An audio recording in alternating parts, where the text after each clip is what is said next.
Hello students, welcome to my class. Today we are going to study a prose piece, Washington, the Legislature and the President's House, written by Charles Dickens. Charles Dickens, as we know, is a prominent and prolific prose writer of Victorian era. He is mainly known for his novels. The novels that depict the reality of Victorian society, where Dickens is championing the cause of the poor and the deprived people of the society.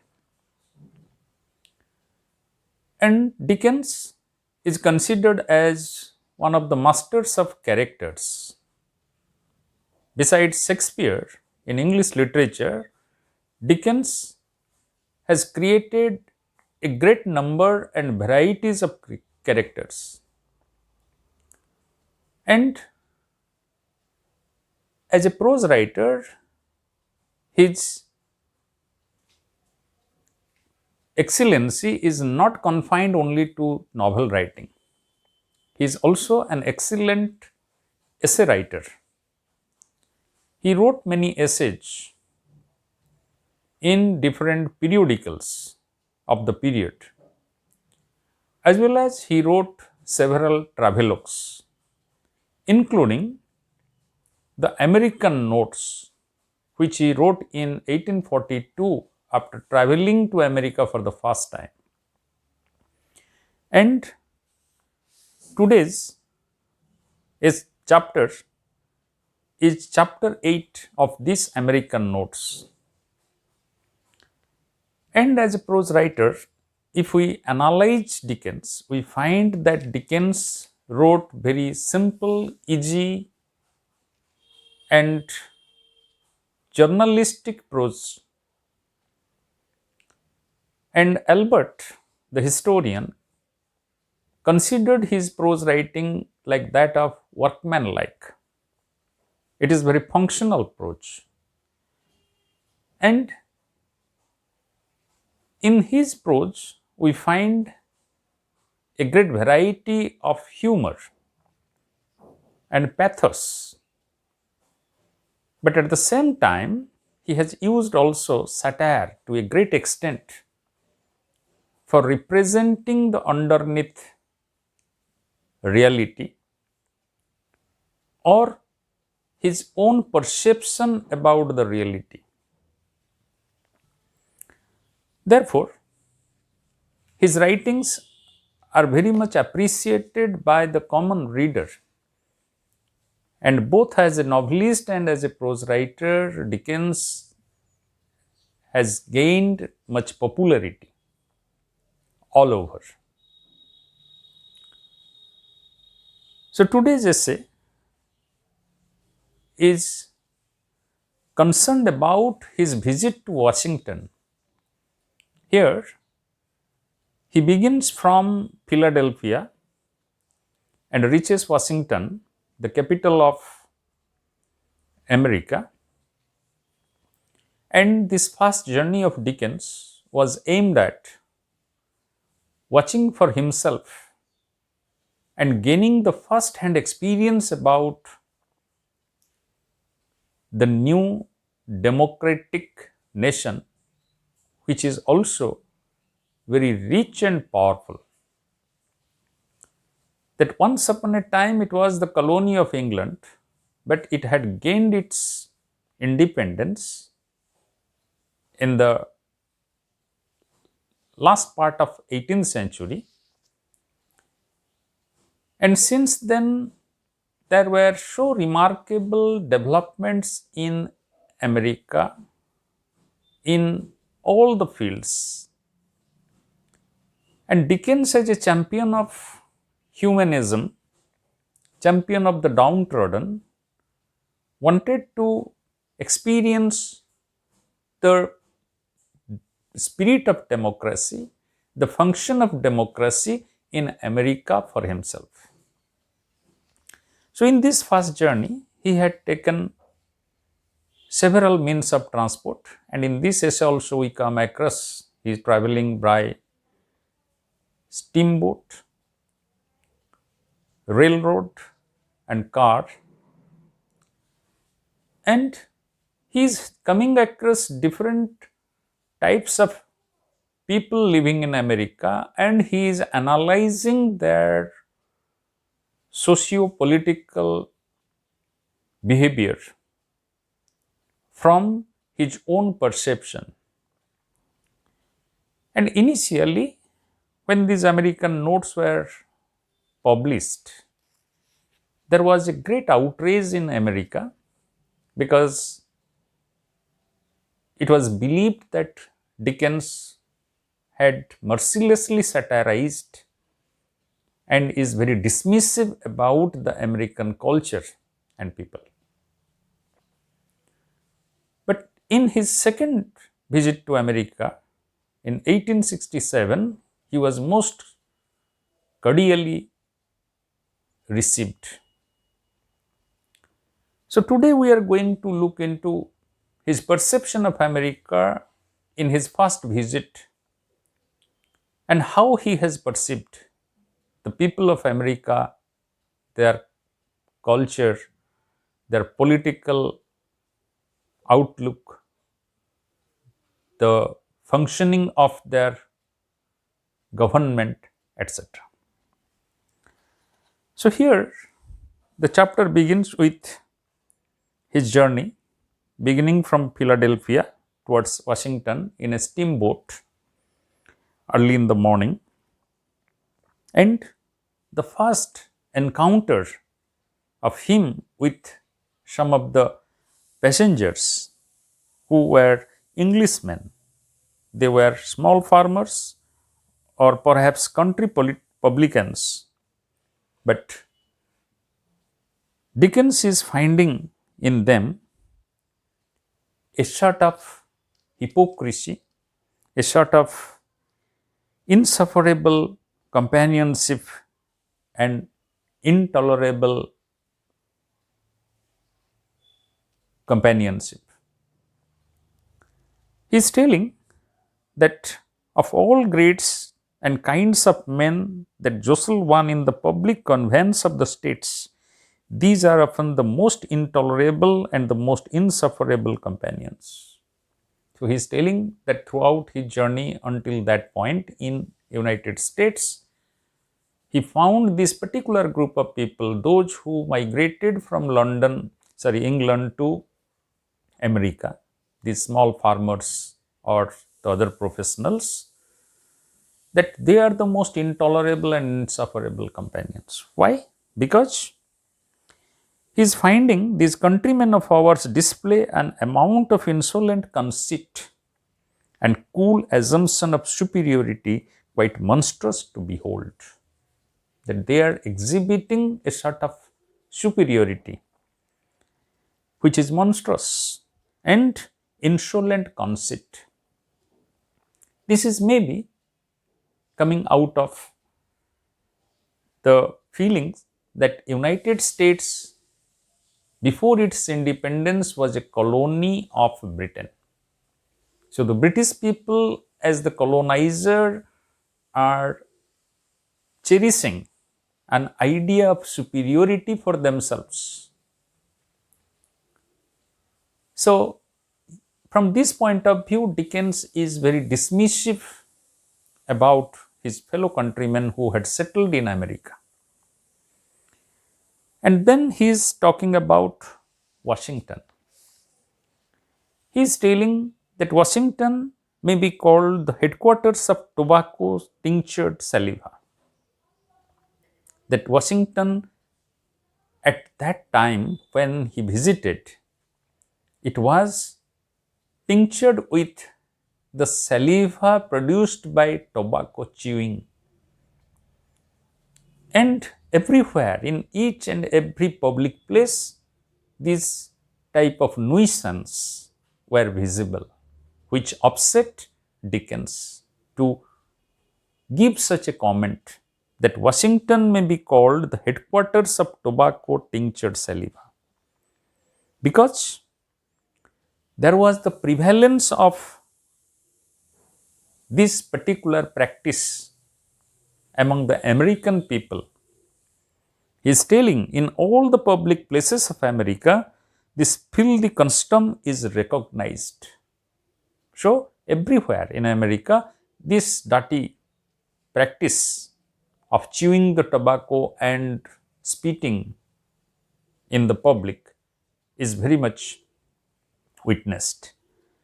And he is telling that this custom is inseparably mixed up with every meal and morning call and with all transactions of social life. So, in each and every aspect of social life, right from the morning, from the early part of the beginning of a day's life till the evening, tobacco chewing has become a part of the American life.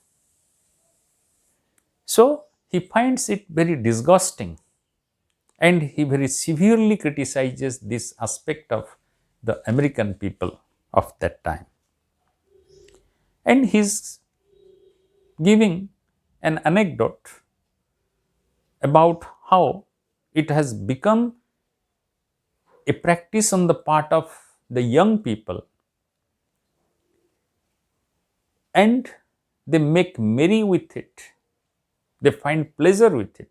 He is giving the example of two young people who had their shirt collars reversed, sitting on the deck of the steamboat that he was traveling back to back and making a competition of spitting all around and creating finally a copious shower of yellow rain, clearing by that means a kind of magic circle. They had created a circular spitting competition and he is calling it as a copious shower of yellow rain. Clearing by that means a kind of magic circle. And at the same time, he is also talking about another young man whom he found there during their dinner, that he was also chewing the tobacco, which was very much nauseating, and the young man was chewing it, feeling inwardly uneasy himself. And in spite of this uneasiness, he was still chewing. So, Dickens is suggesting that it had become a fashionable aspect of American culture and each and everyone was chewing tobacco and they were spitting. And he is telling moreover that in the latter part of this chapter, that even he found this practice among the senior legislators in American Senate and House of Representatives. He is describing how this nauseating practice is very much there in the floor of the Senate, in spite of having such a beautiful House of Senate and carpeted. The whole carpet seems to be dipped with the juice of this tobacco. So, in this way, Dickens is very much critical about the American practice of tobacco chewing, and he is not sparing anyone from severely satirizing. But then at the same time, he is also praising some aspect of American life, American culture, by telling that while he was having his breakfast in the steamboat, he marked, there is no hurry or confusion than at such a meal in England. That he is making a comparison. In England, how people are in a hurry or confusion when they are having a meal while traveling. But in America, no such hurry or confusion is there. And he is telling that even he had found certain greater politeness exhibited than at most of our stagecoach banquets. In comparison to stagecoach banquets, these simple and ordinary day to day affairs of having the lunch or dinner or breakfast in a steamboat is executed with more politeness. So, in this way, if he is criticizing the tobacco chewing and spitting habit of the Americans, he is appreciating the Americans in taking their breakfast or lunch or dinner with more calmness, with more relaxed mind, and with a politeness of offering. Then he is talking about some part of the landscape, the breezes, the great and little gunpowder, the two creeks, and then he is bringing out another great experience of himself, that is coming across the live slavery when he reached Baltimore and moving towards Maryland. He had heard about the slavery, but he had not experienced the slavery in real life. So, here in Maryland, he comes across the real slaves who were waiting on them, who were being engaged by the hotel owners, and he came across the slaves on the street. So, in this way, he found that now in Maryland, we were waited on for the first time by slaves. The sensation of exacting any service from human creatures who were bought and sold, and being for the time a party as it were to their condition, is not an enviable one. So, for the first time, he is being waited on upon by the slaves, and he is telling there is nothing to be enviable, nothing to be proud of, that we human beings are buying or selling other human beings to be engaged in our service. So, it is not a great thing to be enjoyed. So, in this manner, he is again severely criticizing the American life, because he knew that American people had that slavery system. They had brought these black people from the America, bought and sold them, and they had engaged them as slaves. And then he is talking about the experience at his hotel. When he entered into Washington, he stayed there in a hotel. So, the next morning, he reached there in the evening. Next morning, from his window, he had a look at the neighborhood and what he had found for himself. He found that men and boys who happened to have nothing particular to do and were curious in foreigners came round the carriage in which I sat, let down all the windows, thrust in their heads and shoulders, hooked themselves on conveniently by their elbows.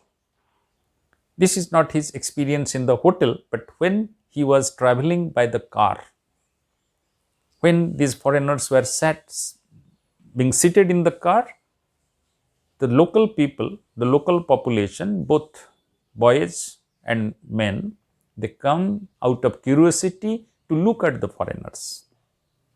But their curiosity is much beyond the civility. They poke their heads into the carriages, into the cars through the window. They looked at the people, the travelers, and they started talking among themselves by commenting on their different features, which was very uncivilized, a practice that Dickens had found there. And he is also talking about his own experience by telling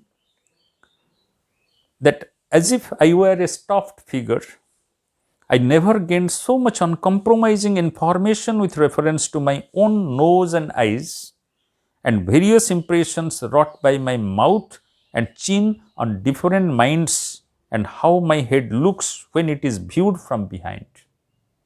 He is telling that I felt as if I am like a stuffed object. I am a stuffed figure, and I never knew that the different parts of my visage, my head, they look so different because these people are giving different comments about my eyes, nose, head, and all that.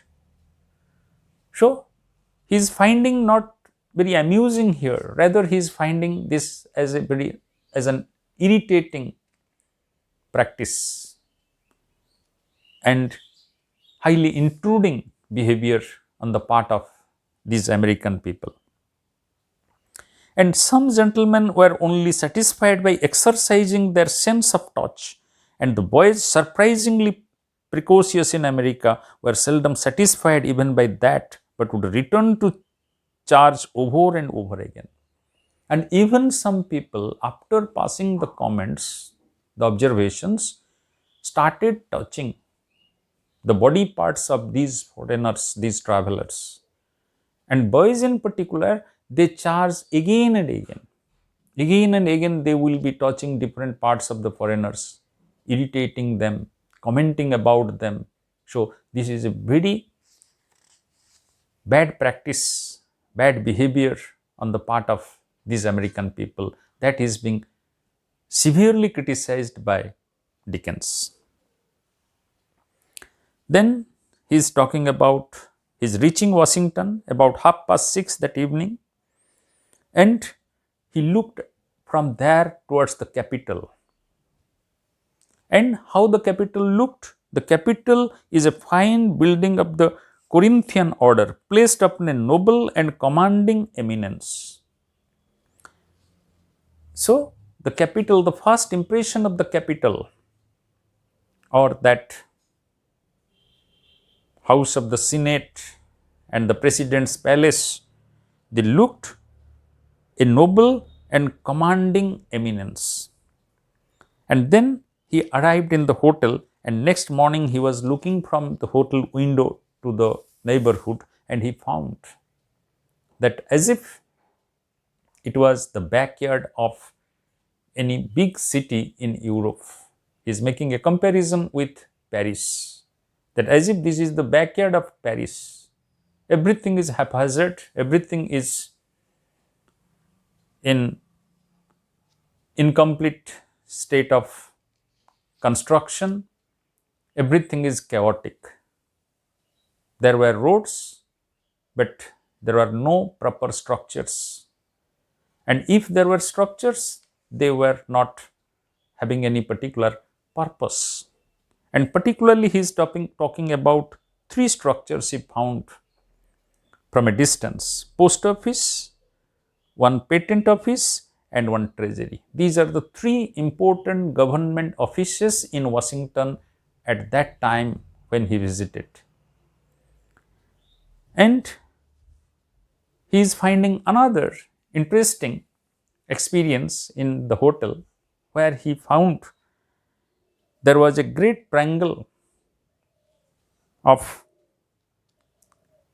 iron being hung, which is to be used as the bell.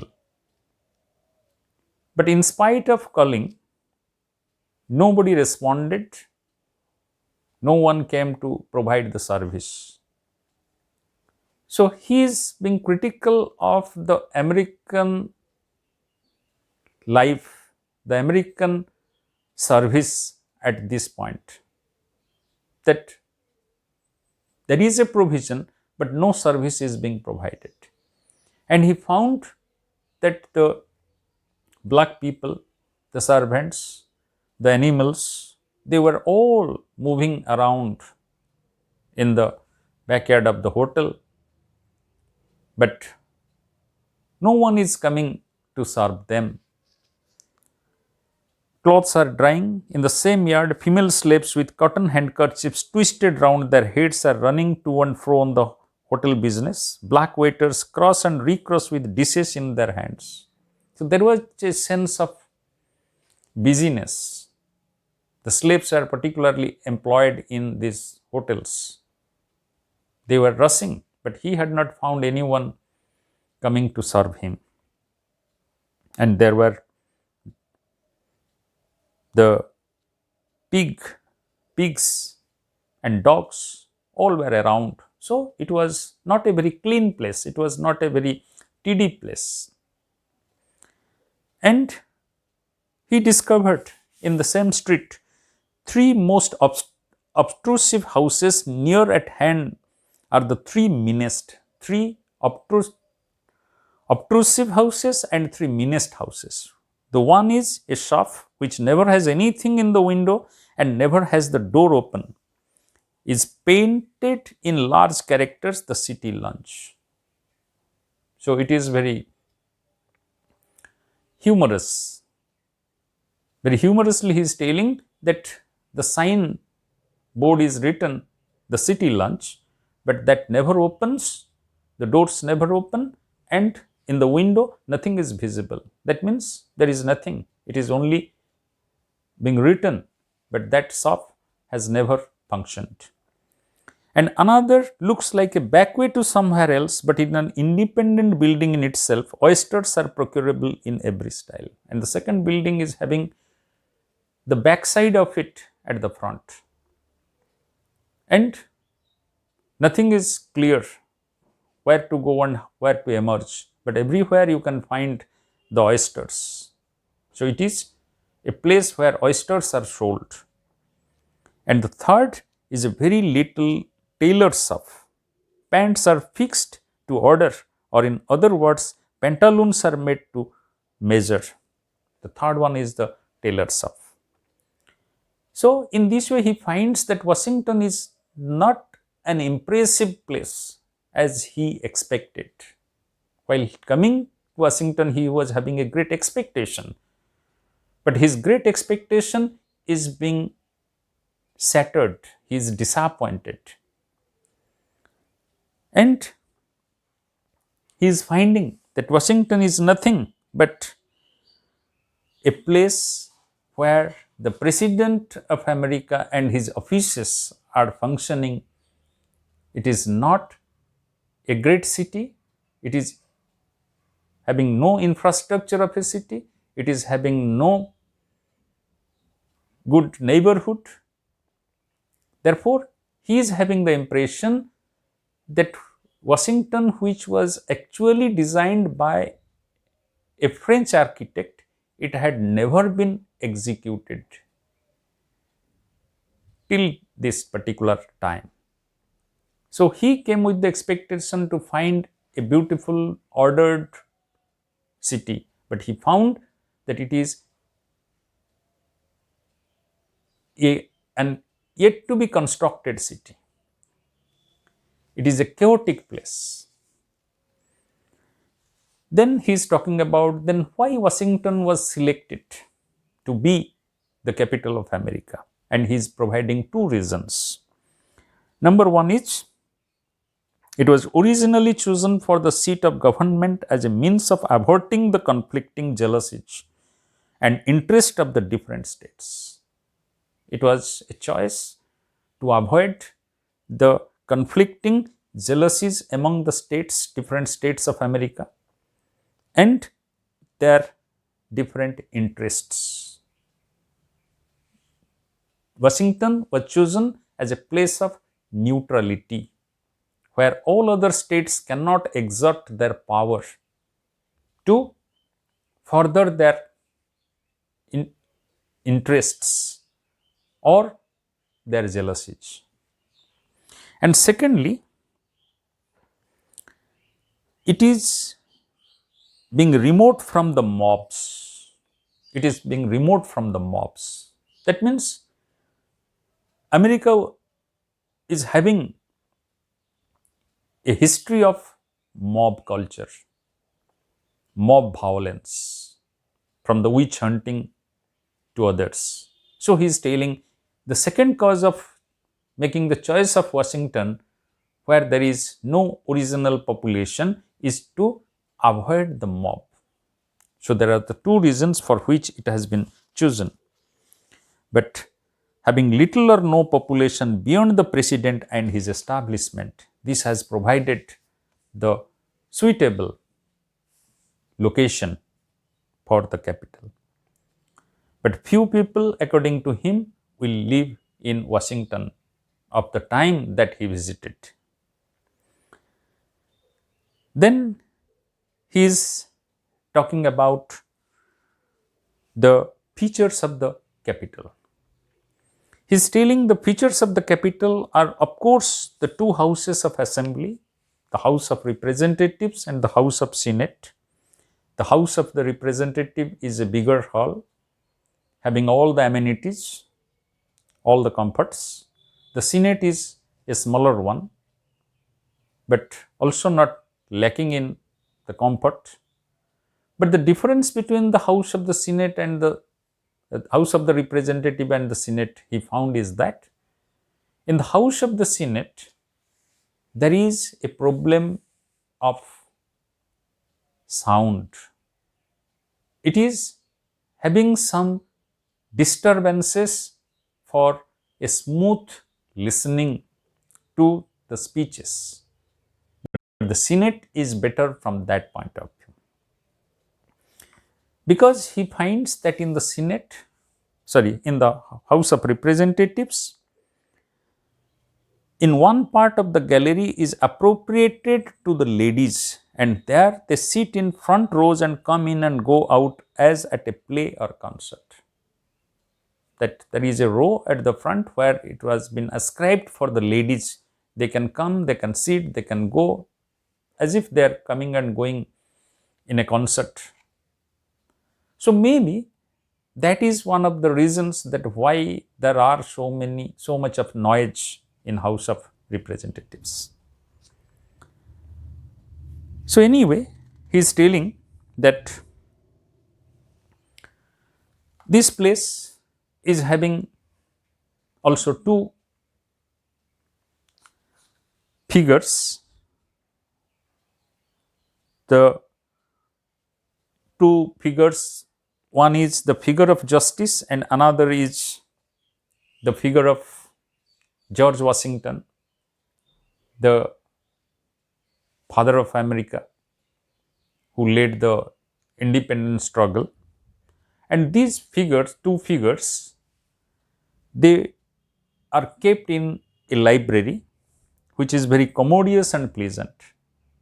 And he's again finding some confusion about the figure of the justice, because the guidebook itself says that actually the artist wanted to make it more nude at the beginning, but ultimately he ended with giving it more than required dresses.